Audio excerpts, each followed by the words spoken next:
Surah Al-An'am 102-117. Jangan caci Assalamualaikum maki sesembahan warahmatullahi mereka. wabarakatuh. Kita lanjut pada surat Al-An'am ayat 102. Itulah Allah, Tuhan kamu, tidak ada Tuhan selain Dia, pencipta segala sesuatu, maka sembahlah Dia, Dialah pemelihara segala sesuatu. Ayat 103. Dia tidak dapat dicapai oleh penglihatan mata, sedang Dia dapat melihat segala penglihatan itu, dan Dialah yang maha halus, maha teliti. Ayat Asbabun Nuzul ayat 100 sampai 103, Ibnu Abbas menjelaskan bahwa keempat ayat ini diturunkan berkenaan dengan kaum musyrik yang menjadikan jin sebagai sekutu bagi Allah. Mereka ditanya, bagaimana mungkin kalian beribadah kepada jin, sedang kalian menyembah berhala? Mereka menjawab, kami bukan menyembah berhala, tetapi dengan menghadap berhala berarti kami taat kepada jin. Selain itu, kaum Nasrani menganggap Nabi Isa adalah anak Allah, dan kaum Yahudi menganggap para malaikat adalah anak perempuan Allah. Hadis riwayat Ibnu Jarir. Ayat 104. Sungguh, bukti-bukti yang nyata telah datang dari Tuhanmu. Barang siapa melihat kebenaran itu, maka manfaatnya bagi dirinya sendiri. Dan barang siapa buta, tidak melihat kebenaran itu, maka dialah yang rugi. Dan aku, Muhammad, bukanlah penjagamu. Ayat 105. Dan demikianlah kami menjelaskan berulang-ulang ayat-ayat kami, agar orang-orang musyrik mengatakan, engkau telah mempelajari ayat-ayat itu dari ahli kitab, dan agar kami menjelaskan Al-Quran itu kepada orang-orang yang mengetahui. Ayat 106. Ikutilah apa yang telah diwahyukan Tuhanmu kepadamu Muhammad, tidak ada Tuhan selain Dia, dan berpalinglah dari orang-orang musyrik. Ayat 107. Dan sekiranya Allah menghendaki, niscaya mereka tidak mempersekutukannya, dan kami tidak menjadikan engkau penjaga mereka, dan engkau bukan pula pemelihara mereka. Ayat 108.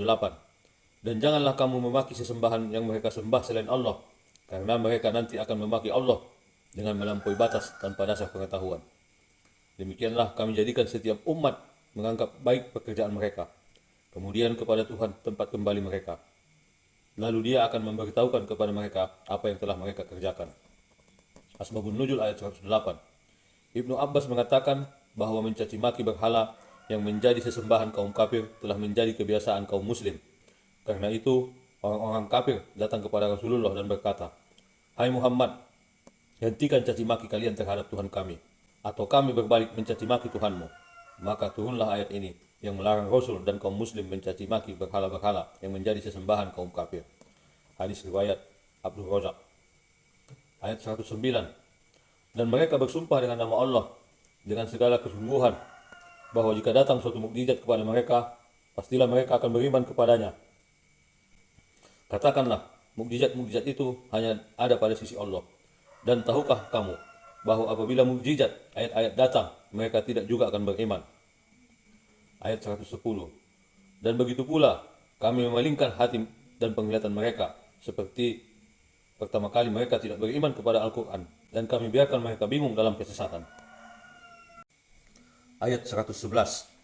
Dan sekalipun kami benar-benar menurunkan malaikat kepada mereka, dan orang yang telah mati berbicara dengan mereka, dan kami kumpulkan pula di hadapan mereka segala sesuatu yang mereka inginkan, mereka tidak juga akan beriman, kecuali jika Allah menghendaki.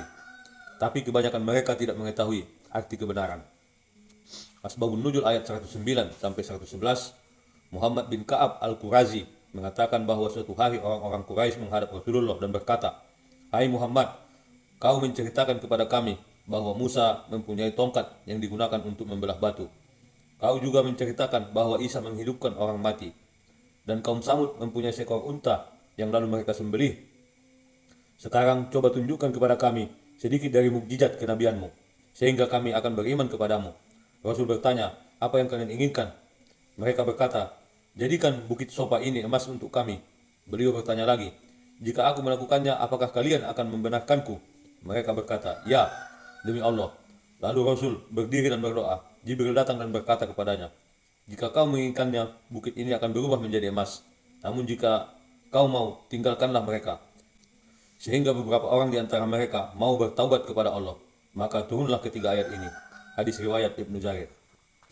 Ayat 112.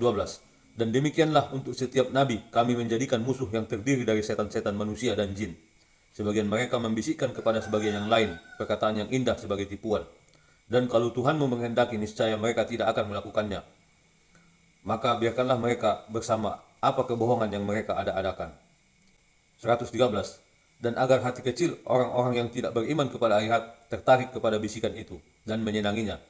Dan agar mereka melakukan apa yang biasa mereka lakukan. 114. Pantaskah aku mencari hakim selain Allah? Padahal dialah yang menurunkan kitab Al-Quran kepadamu secara rinci. Orang-orang yang telah kami beri kitab mengetahui benar bahwa Al-Quran itu diturunkan dari Tuhanmu dengan benar. Maka janganlah kamu termasuk orang-orang yang ragu. 115. Dan telah sempurna firman Tuhanmu, Al-Quran, dengan benar dan adil. Tidak ada yang dapat mengubah firman-Nya, dan Dia maha mendengar, maha mengetahui. 116. Dan jika kamu mengikuti kebanyakan orang di bumi ini, niscaya mereka akan menyesatkanmu dari jalan Allah. Yang mereka ikuti hanya persangkaan belaka, dan mereka hanyalah membuat kebohongan. 117. Sesungguhnya Tuhanmu, Dialah yang lebih mengetahui siapa yang tersesat dari jalannya, dan Dia lebih mengetahui orang-orang yang mendapat petunjuk. Demikian akhir ayat 117. Assalamualaikum warahmatullahi wabarakatuh. Surah Al-An'am 118-131. Setiap negeri ada pembesar yang jahat. Kita lanjut pada surat Al-An'am ayat 118. Maka makanlah dari apa daging hewan yang ketika disembelih disebut nama Allah, jika kamu beriman kepada ayat-ayatnya. 119. Dan mengapa kamu tidak mau memakan dari apa daging hewan ketika disembelih disebut nama Allah, padahal Allah telah menjelaskan kepadamu apa yang diharamkannya kepadamu, kecuali jika kamu dalam keadaan terpaksa. Dan sungguh banyak yang menyesatkan orang dengan keinginannya tanpa dasar pengetahuan. Tuhanmu lebih mengetahui orang-orang yang melampaui batas. 120. Dan tinggalkanlah dosa yang terlihat ataupun yang tersembunyi. Sungguh orang-orang yang mengerjakan perbuatan dosa kelak akan diberi balasan sesuai dengan apa yang mereka kerjakan. 121. Dan janganlah kamu memakan dari apa daging hewan yang ketika disembelih tidak disebut nama Allah. Perbuatan itu benar-benar suatu kefasikan. Sesungguhnya setan-setan akan membisikkan kepada kawan-kawannya agar mereka membantah kamu, dan jika kamu menuruti mereka, tentu kamu telah menjadi orang musyrik.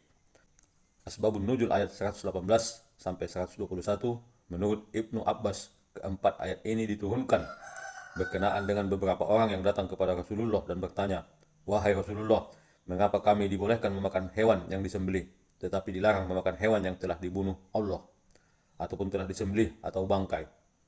Hadis riwayat Abu Daud dan Tirmizi. 122.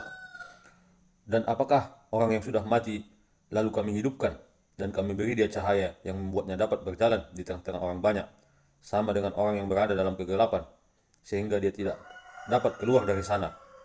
Demikianlah dijadikan terasa indah bagi orang-orang kafir terhadap apa yang mereka kerjakan.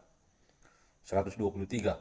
Dan demikianlah pada setiap negeri kami jadikan pembesar-pembesar yang jahat agar mereka melakukan tipu daya di negeri itu, tapi mereka hanya menipu diri sendiri tanpa menyadarinya. Ayat 122, 123. Ibnu Abbas mengatakan bahwa kedua ayat ini diturunkan sehubungan dengan Umar bin Khattab dan Abu Jahal. Rasulullah pernah berdoa, "Ya Allah, kuatkanlah agama Islam dengan masuknya Umar bin Khattab atau Ammar bin Hisam ataupun Abu Jahal." Allah mengabulkan doa ini, Umar pun masuk Islam. Hadis riwayat Abu Sa'id. 124. Dan apabila datang suatu ayat kepada mereka, mereka berkata, "Kami tidak akan percaya ataupun beriman sebelum diberikan kepada kami seperti apa yang diberikan kepada Rasul-Rasul Allah. Allah lebih mengetahui di mana Dia menempatkan tugas kerasulannya. Orang-orang yang berdosa nanti akan ditimpa kehinaan di sisi Allah dan azab keras karena tipu daya yang mereka lakukan." 125. Barang siapa dikehendaki Allah mendapat hidayah petunjuk, Dia akan membukakan dadanya untuk menerima Islam. Dan barang siapa dikehendakinya menjadi sesat, dia dijadikan dadanya sempit dan sesak, seakan-akan dia sedang mendaki ke langit. Demikianlah Allah menimpakan siksa kepada orang-orang yang tidak beriman. 126. Dan inilah jalan Tuhanmu yang lurus, kami telah menjelaskan ayat-ayat kami kepada orang-orang yang menerima peringatan. 127. Bagi mereka disediakan tempat yang damai ataupun surga di sisi Tuhannya, dan dialah pelindung mereka karena amal kebaikan yang mereka kerjakan. 128. Dan ingatlah pada suatu hari ketika Dia mengumpulkan mereka semua dan Allah berfirman, "Wahai golongan jin, kamu telah banyak menyesatkan manusia." Dan kawan-kawan mereka dari golongan manusia berkata, "Ya Tuhan, kami telah saling mendapatkan kesenangan, dan sekarang waktu yang telah Engkau tentukan buat kami telah datang." Allah berfirman, Nerakalah tempat kamu selamanya, kecuali jika Allah menghendaki lain. Sungguh Tuhanmu maha bijaksana, maha mengetahui. 129. Demikianlah kami jadikan sebagian orang-orang zalim berteman dengan sesamanya, sesuai dengan apa yang mereka kerjakan. 130. Wahai golongan jin dan manusia, bukankah sudah datang kepadamu rasul-rasul dari kalanganmu sendiri? Mereka menyampaikan ayat-ayatku kepadamu dan memperingatkanmu tentang pertemuan pada hari ini. Mereka menjawab, ya, kami menjadi saksi atas diri kami sendiri. Tetapi mereka tertipu oleh kehidupan dunia dan mereka telah menjadi saksi atas diri mereka sendiri bahwa mereka adalah orang-orang kafir. 131. Demikianlah para rasul diutus karena Tuhanmu tidak akan membinasakan suatu negeri secara zalim, sedang penduduknya dalam keadaan lengah ataupun belum tahu. Demikian ayat 131. Assalamualaikum warahmatullahi wabarakatuh.